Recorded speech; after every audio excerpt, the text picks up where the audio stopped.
Telangana those 2025కి సంబంధించి ఒక important update అయితే వచ్చింది. సో ఈ అప్డేట్ ఏంది అండ్ ఈ అప్డేట్ ఎవరికి హెల్ప్ అవుతుంది అని చెప్పి మనం అయితే ఈ వీడియో లోపల డీటెయిల్గా మాట్లాడుకుందాం. అండ్ దాంతోపాటుగా కొన్ని మిస్టేక్స్ని చేయకుండా అవాయిడ్ చేస్తే బెస్ట్ ఉంటుంది అని చెప్పి నేను ఈ వీడియో లోపల డీటెయిల్గా డిస్కస్ చేస్తాను.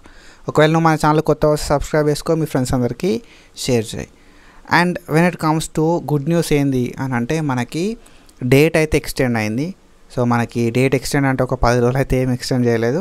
సో రిజిస్ట్రేషన్కి సంబంధించి మనకి 18th జూన్ 2025 వరకు టైం ఉండే, దీన్ని 19th జూన్ 2025 వరకు టైం అయితే ఎక్స్టెండ్ చేశారు అన్నట్టు. సో ఒకరోజు టైం అయితే పెరిగింది రిజిస్ట్రేషన్కి సంబంధించి.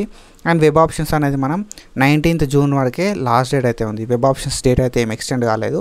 అండ్ ఆఫ్టర్ దట్ మనకి ఈ 2 థింగ్స్ అయితే అయినాయి అన్నట్టు, ఓకేనా. సో మిగతా కౌన్సిలింగ్ ప్రాసెస్ అంతా సేమే ఉంటుంది. సో మనం 24th to 28th వెళ్ళి కాలేజ్ లోపల సబ్మిట్ చేయాల్సి ఉంటుంది.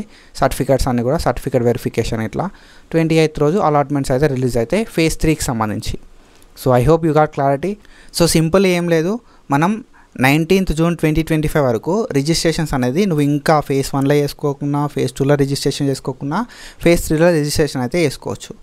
అండ్ వెబ్ ఆప్షన్స్ కూడా 19th జూన్ వరకే లాస్ట్ డేట్ అయితే ఉంది. మన వెబ్ ఆప్షన్స్ కూడా 19th జూన్ వరకే పెట్టుకోవచ్చు. అండ్ ఆఫ్టర్ దట్ ఏంటి అంటే మనకి 23rd జూన్ రోజు అయితే రిజల్ట్స్ అనౌన్స్ అయితే నీకు ఎక్కడ సీట్ వచ్చింది అని చెప్పి.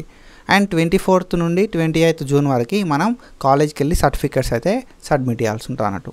సో ఇది షెడ్యూలు phase 3కి సంబంధించి. సో ఇంకా నువ్వు లైక్ ఇది ఎవరికి బెనిఫిట్ అవుతుంది అంటే ఎవరైతే phase 1లా 2లా రిజిస్ట్రేషన్ చేసుకోరో వాళ్ళకి బెనిఫిట్ అవుతుంది. అండ్ ఎవరైతే సప్లిమెంటరీ ఎగ్జామ్స్ రాసి డిగ్రీలో జాయిన్ అవుదాం అనుకుంటారో వాళ్ళకైతే బెనిఫిట్ అవుతుంది అన్నట్టు. సో ఇందులోపల ఏ సిచ్యువేషన్ ఉన్నా కూడా నువ్వైతే డిగ్రీని సేఫ్ సైడ్లో పెట్టుకోనికి యూజ్ చేసుకో. సో నువ్వు డిగ్రీ లోపల మినిమం ఒక ఐడి అన్న జనరేట్ చేసి పెట్టుకో, ప్రీ రిజిస్ట్రేషన్ చేసి పెట్టుకో. తర్వాత నువ్వు ఒకవేళ జాయిన్ అవుదాం అనుకుంటే మాత్రం తర్వాత నెక్స్ట్ ఫేసెస్ ఉంటే వెబ్ ఆప్షన్స్ అయితే పెట్టుకోవడానికి ఛాన్స్ అయితే ఉంటుంది అన్నట్టు. So I hope you got clarity. And ఇంకొకటి ఏంటంటే ఒక మిస్టేక్ అయితే చేయకూర్రి. ఏంది అంటే సీట్ అలాట్మెంట్ అయితే ఒకవేళ నువ్వు చేసుకోకపోతే సీట్ని క్యాన్సిల్ అనే వేసుకో, అలాట్మెంట్ అనే వేసుకో.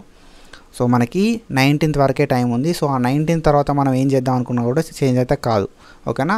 సో నువ్వు సీట్ని కన్ఫర్మ్ చేసుకోవాలన్నా మనకు 19th జూన్ వరకే టైం ఉంది. సీట్ని క్యాన్సిల్ చేసుకోవాలన్నా 19th జూన్ వరకే టైం ఉంది. సో నువ్వు ఒకవేళ సీట్ని కన్ఫర్మ్ ఆర్ క్యాన్సిలేషన్ చేసుకోకపోతే నువ్వైతే ఏం చేయడానికి పాసిబుల్ అయితే మనకి కాదన్నట్టు.